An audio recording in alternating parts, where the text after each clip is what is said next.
dia. Antes de qualquer coisa, eu queria perguntar a Adriana. Cadê a Adriana? Deixa ela voltar que eu pergunto a ela. Meus irmãos, geralmente as reflexões, né, que eu trago da parte do Senhor não tem título, né? Geralmente não tem título. Mas dessa vez tem título. Não se distraia. Amém. Não se distraia. Amém, Jesus. Obrigada, Adri. E antes eu queria perguntar a Adriana se eu conversei a respeito da reflexão de hoje com ela. Não. E bem aqui, durante a mensagem, vocês vão perceber que falo do hino que foi, do louvor que foi cantado. Eu falei, gente, que é isso? É Espírito Santo purinho mesmo. Fala aqui exatamente isso, que a gente deve se diminuir, né? Para que ele cresça. Quando começou o louvor, eu falei, que isso? Será que a Diana falou comigo? Eu nem não me lembro. Mas não. Vamos orar, irmãos. Pai, continua, Senhor, recebendo esse culto que é teu, Pai. Senhor, toma as nossas mentes e nossos corações para que a gente não se distraia. Senhor, se com cada um de nós, Senhor. Me usa, Senhor, da forma que tu queres, Senhor. Como tu quiseres, Pai.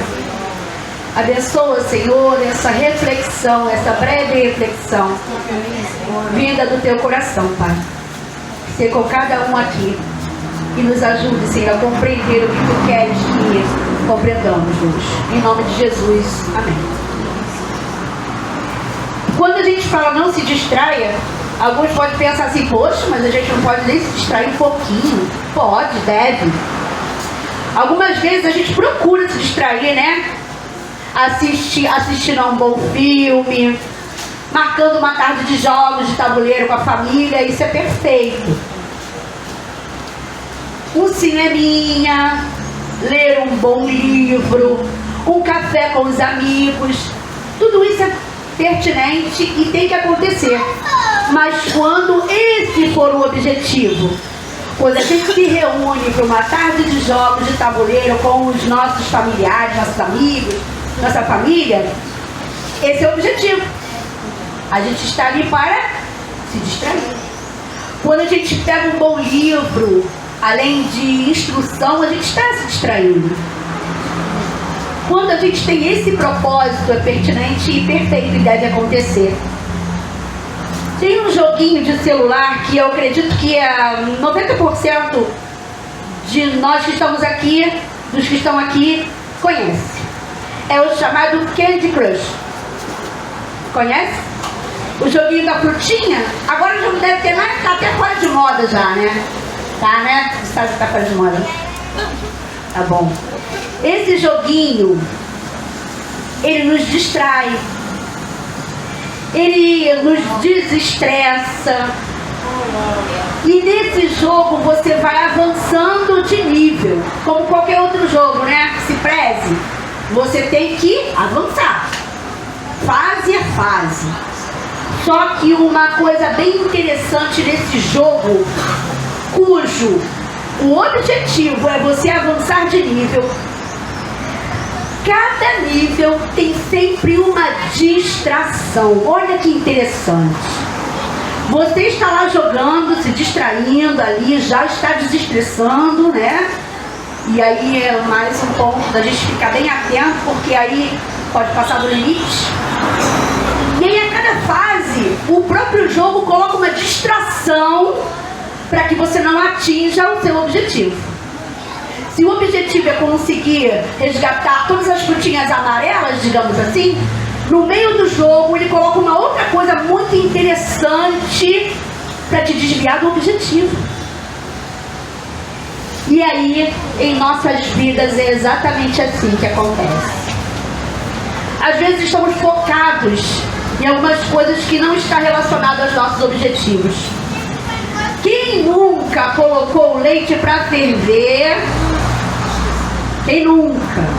Agora não se usa quase creme de leite, né, gente? Mas ainda tem pessoas que têm esse hábito. E você olha atentamente para aquele leite no fogo. Você olha para aquele leite segundo a segundo, sem desviar a atenção. Mas eis que você se distrai. Esse momento diz que você se distrai, o que acontece? Transborda. Não. Você fala, não é possível, eu estava aqui atenta, eu estava prestando atenção. E quantas vezes a gente coloca um arroz para fazer, um feijão no fogo, e a gente se distrai. E aí, ou queima o arroz, ou o feijão passa do ponto. Uma vez eu estava indo para a escola de Uber, e o cara me pegou aqui, né? E ele deveria virar ali. Eu trabalho perto da estação de Inhoíba. Então é claro que ele deveria entrar ali na Adolfo Lemos, ali, e virar para lá, porque a escola é na rua do posto, na rua da clínica da família. O rapaz se distraiu e subiu o viaduto. E eu, por minha vez, também não estava atenta, porque eu deveria falar, opa, né? Vira à direita. Ele subiu o viaduto, ele estava distraído. Qual era o objetivo dele naquele momento? Me levar para o meu destino. Só que ele se distraiu. E aí ele teve que ir lá, fazer o retorno e voltar. Irmãos, isso acontece muito com a gente. Não se distraia. O diabo tem várias formas de fazer com que a gente saia do nosso objetivo, que a gente perca o foco. E a principal delas é a distração. Não se distraia. Pode colocar para mim, por favor, 1 Coríntios 7, 35?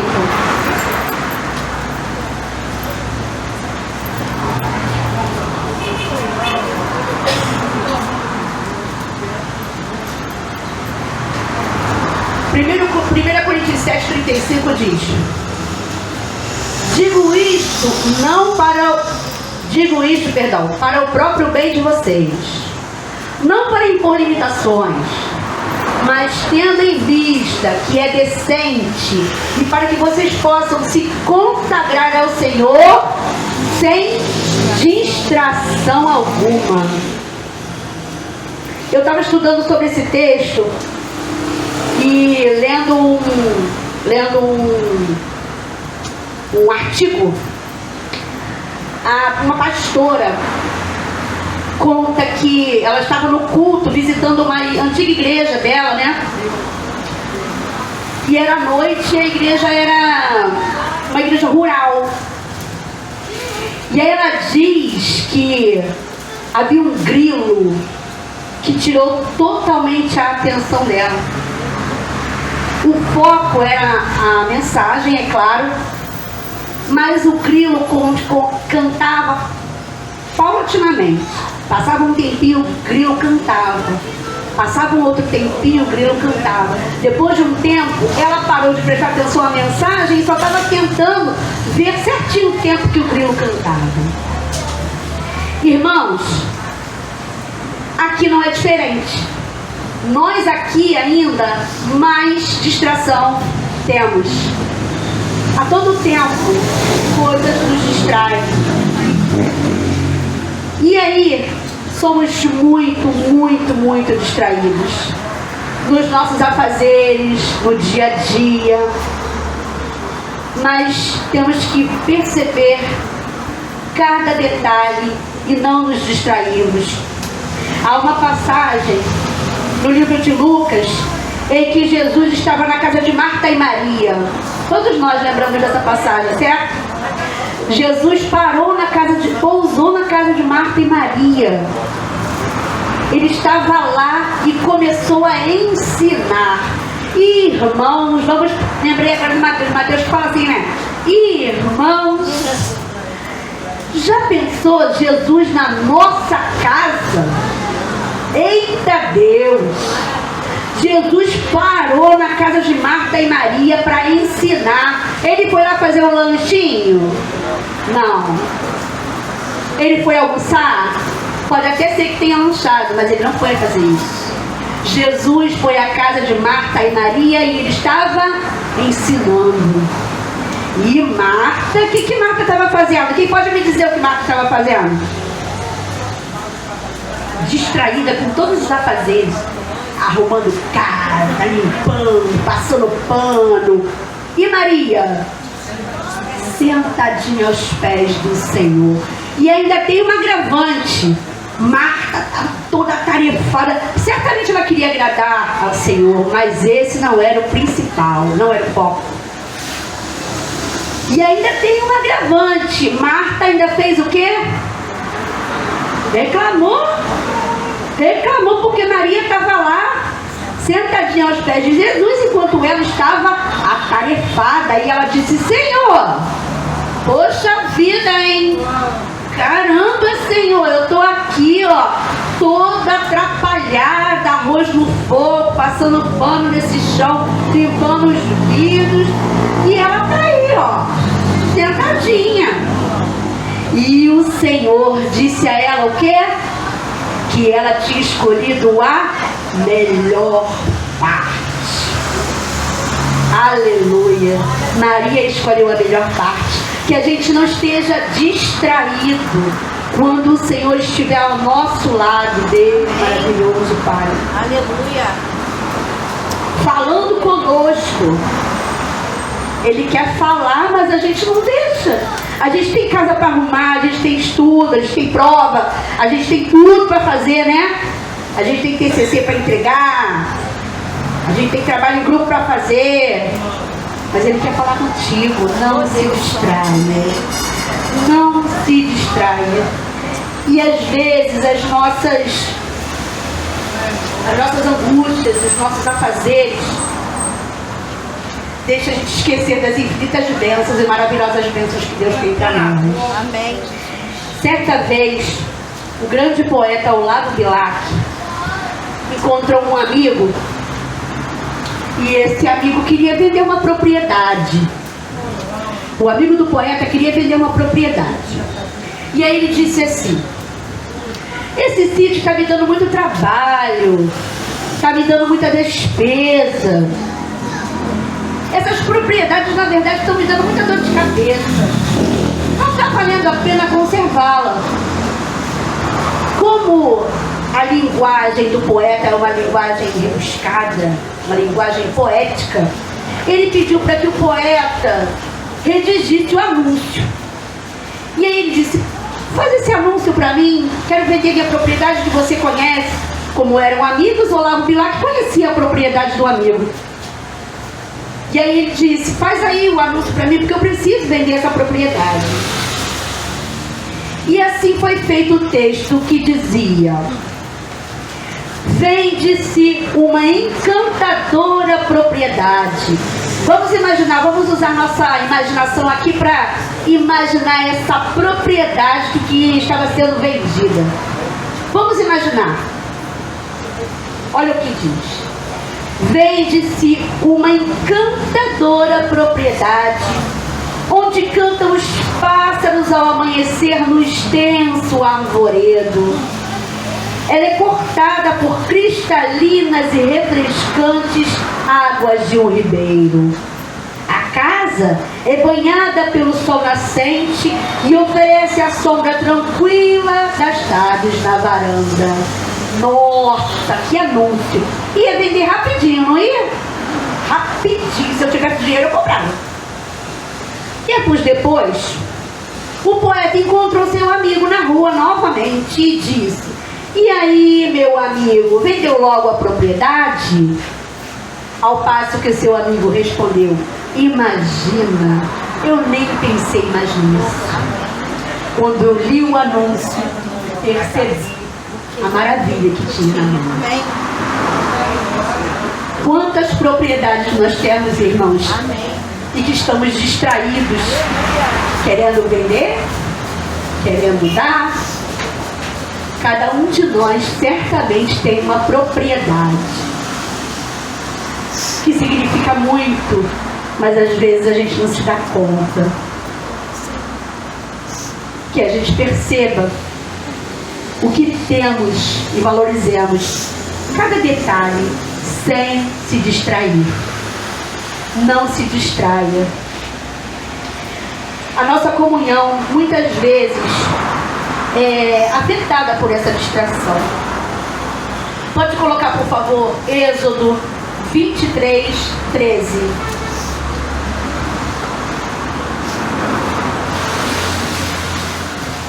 Deem atenção a tudo que tenho dito a vocês.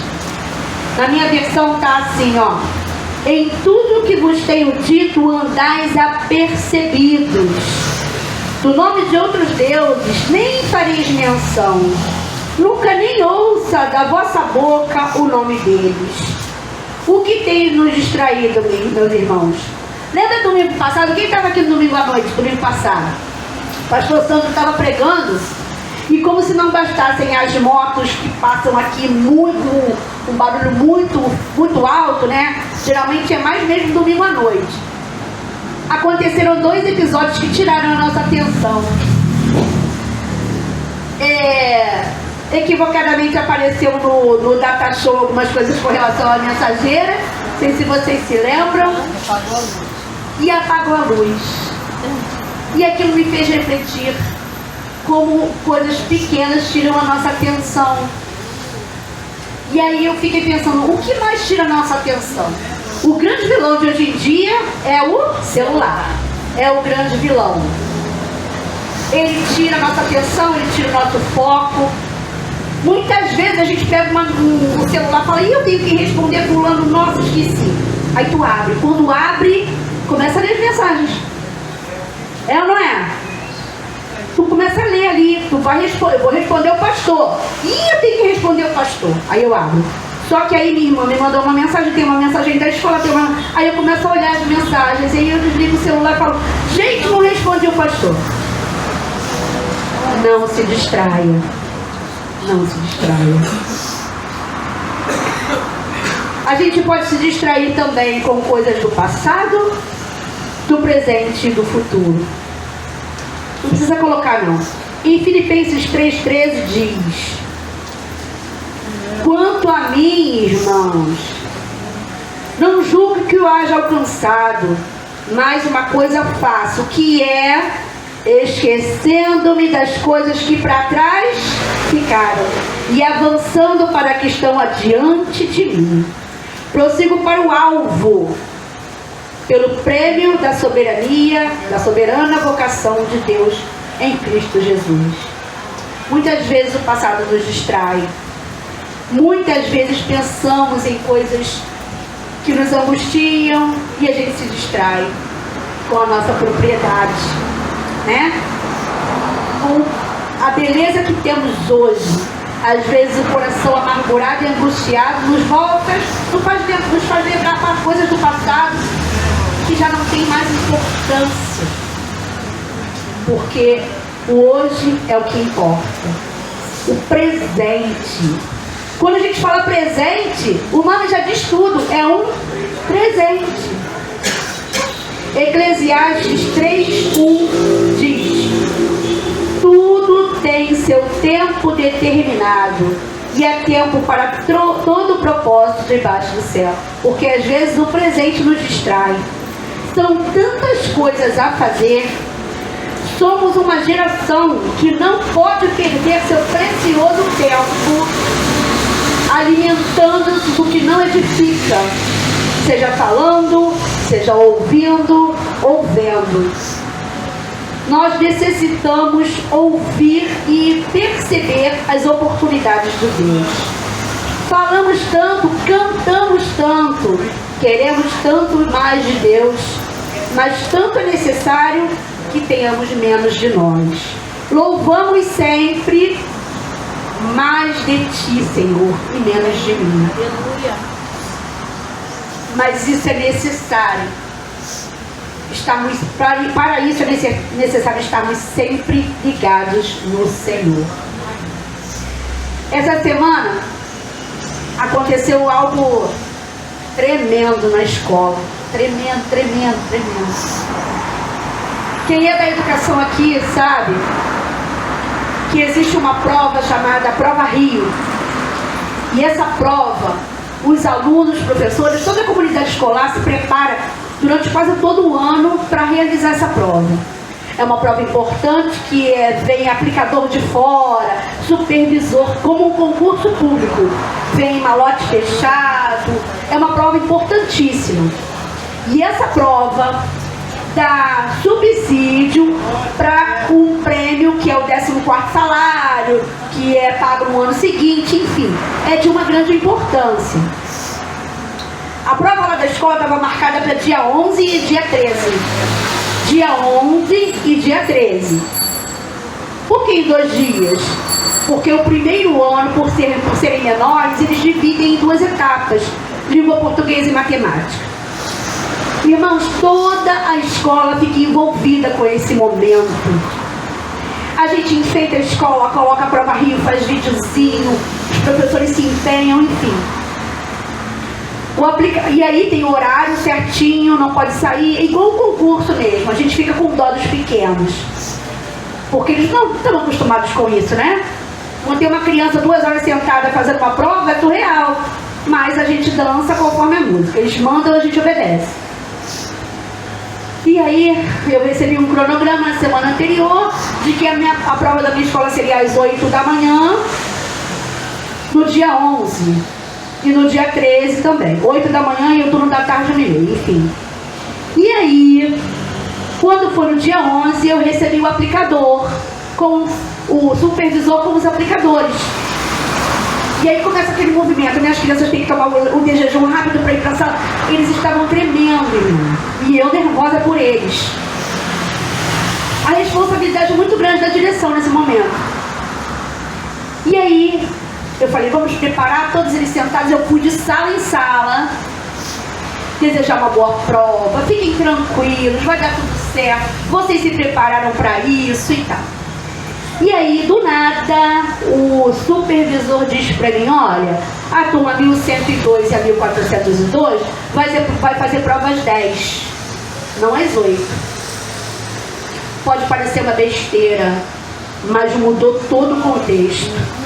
Eles ficaram mais nervosos, mais ansiosos, eu tive que mudar o horário de merenda, eu tive que fazer 1000 coisas, e além disso, eles têm 2 horas de prova, o horário termina meio-dia. Nunca começa às 8, porque vai ter jejum, vai se arrumar, vai preparar. Geralmente, quando é uma prova dessa, começa às 8h20, 8h30. Se começa às 8h30, vai ter 2 horas, vai acabar 10h30. Se a outra que não começa às 10h30 não consegue, nunca que eles teriam 2 horas para fazer, porque o horário termina meio-dia. O turno termina meio-dia. Aquilo me angustiou, mas como ele era o quê? Supervisor. Eu não vou duvidar dele nunca. E aí ele ainda me disse, eu enviei um horário pelo WhatsApp, 8h01 da manhã. Ele me enviou 8h01. E eu preparei a escola, nós preparamos a escola para uma aplicação às 8 horas. Então foi aquela, mas enfim, ele era o supervisor. Na minha cabeça estava tudo como uma ordem superior, certo? Só que não. Ele tomou essa decisão por conta própria, mas eu não sabia. Só que Deus é tão maravilhoso que a CRE entrou em contato para saber se estava tudo bem. Só que a prova já estava rolando, já estava acontecendo. Muito complicado, porque eles começaram a fazer a prova 10h40. 10h40. Eles deveriam terminar meio-dia e 40. Só que o turno é meio-dia. Entrou em contato, perguntou como é que estava. Eu disse, não gostei do que aconteceu. Estou muito chateada, estava chorando.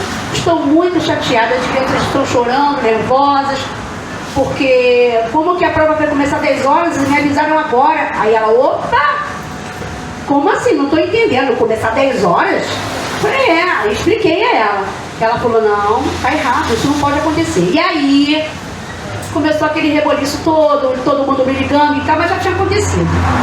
E aí eu tive que fazer uma ata registrando tudo isso, entrei em contato. As crianças saíram chorando, irmão, chorando. E aí quando um supervisor da CRE me ligou, eu disse, o que você quer? Eu falei, eu quero que faça outra prova. Não existe isso. E aí ele falou pra mim assim, olha, isso é impossível. Eu falei, mas como que é impossível? Ele é impossível. A prova vem de Juiz de Fora, é uma prova lacrada, é uma prova dentro do seu envelope, não vai acontecer. O que você tem que fazer é fazer uma ouvidoria contra ele, fazer uma ata contra ele e fazer tudo contra esse supervisor. E ele foi chamado a atenção lá e eu falei, chamei meu grupo e falei, olha, eu posso fazer tudo isso sim, mas o que vai me adiantar? Eu vou prejudicá-lo, mas eu quero é a prova das turmas de novo, que seja feita de novo. E ele novamente ele reafirmou, isso é impossível.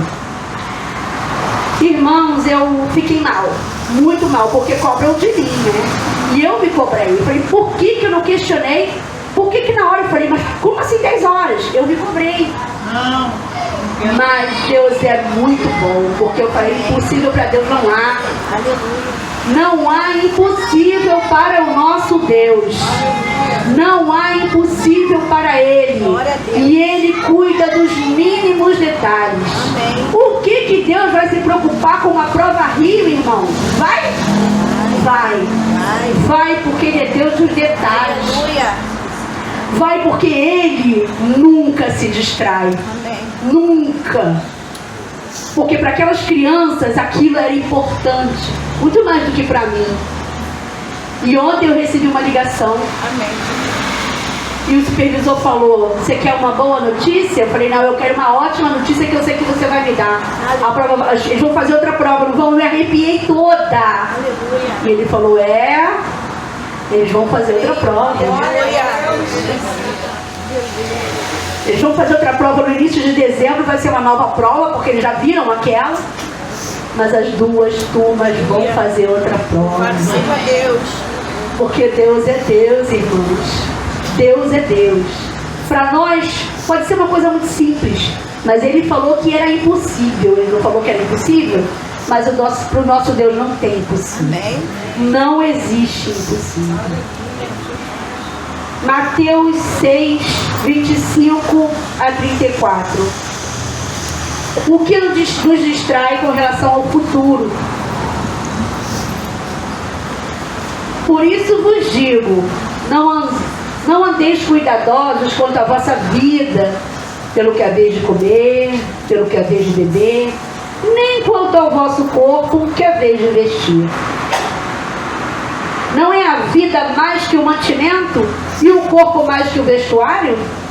Olhai as aves do céu, nem semeiam, nem cegam, nem ajuntam em celeiros. E o vosso Pai Celestial as alimenta.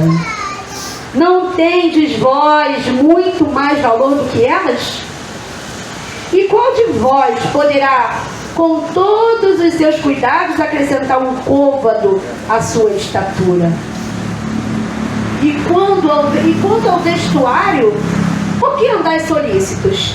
Olhai para os lírios do campo, como eles crescem, não trabalham e nem fiam. Eu vos digo que nem mesmo Salomão, em toda a sua glória, se vestiu como qualquer deles. Pois, se Deus assim veste a erva do campo, que hoje existe e amanhã é lançada no forno, não vos vestirá muito mais a vós, homens de pouca fé? Vou ficar aqui pelo 30. Quando ele diz homens de pouca fé, não se distraiam. Eu digo mais, não andeis distraídos. Como não se distrair? Aí a pergunta, como é que a gente não se distrai? Com moto passando, carro buzinando. Como? Eu digo, irmãos, que não existe fórmula mágica. Não existe receita de bolo. Mas certamente devemos estar mais próximos ao Senhor, mais íntimos a Ele, buscando sempre estar presente quando Ele assim nos exigir. Ele está conosco e Ele mora em nós. Orar e buscar maior intimidade com Ele. Quando a gente diz não se distraia, até quando a gente está fazendo alguma coisa que o Espírito Santo nos alerta. Às vezes a gente quer esconder de alguém, seja do pai, da mãe, esconder de alguém. Mas se a gente tiver a consciência de que o Espírito Santo mora em nós, não vamos nos distrair com isso. Porque você pode esconder de várias pessoas, mas o Espírito está ali. Ele está vendo. E quando você está fazendo algo que não agrada a Deus, o Espírito não vai se esconder, não. Ele está ali. Ele está vendo. Ele está se entristecendo. Então, irmãos, que a nossa oração seja: Pai, não permita que eu me distraia e percorra um caminho contrário ao propósito que tens para mim, Senhor. Deus, nos ajude a sermos mais resistentes às distrações desse mundo. A essas distrações, Senhor, que o nosso adversário coloca em nosso caminho. Esse mundo passageiro e mau, que ele não nos distraia. Que sigamos olhando para o alvo, percebendo as incontáveis bênçãos que temos. Que valorizemos sempre cada propriedade que a gente tem. A propriedade que temos, que Ele nos deu, a gente tem que valorizar, irmãos.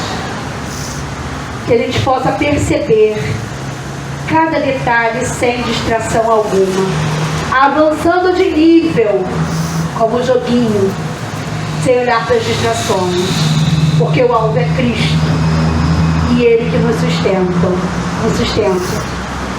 Amém e amém.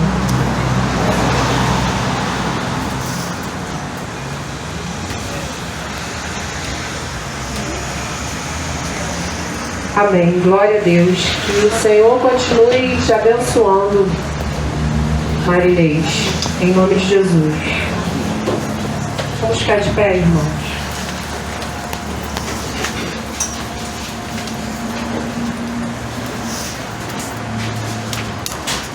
Aqui a gente tem que fazer um esforço bem grande para não se distrair. Esse monte de carro passando. Mas como a Marinês pregou aqui, né? Estando mais próximo do Senhor, com a nossa mente mais próxima do Senhor. É a fórmula para que a gente não se distraia, amém? Amém.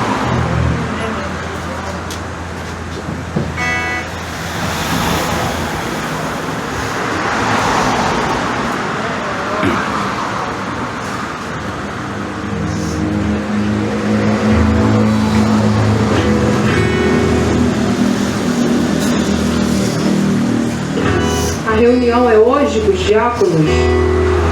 O pastor pede 5 minutinhos após o culto com os diáconos e com a diretoria estatutária. O pastor falou que é 5 minutinhos. Passou a telefone.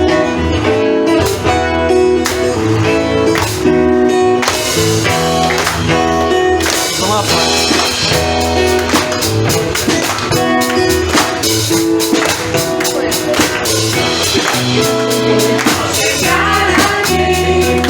Você não é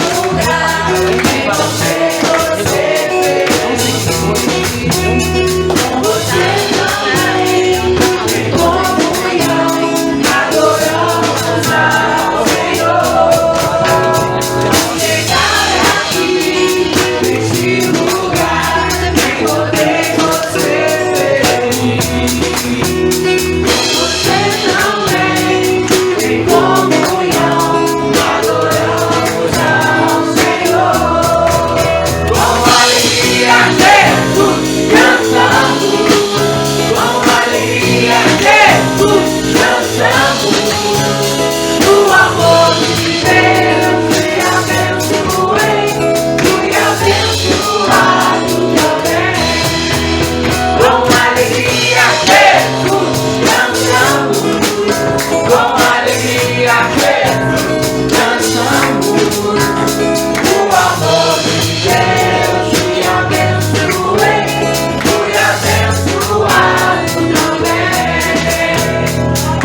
Vão em paz, irmãos. E até mais tarde, às 19 horas, se Deus quiser, em nome de Jesus.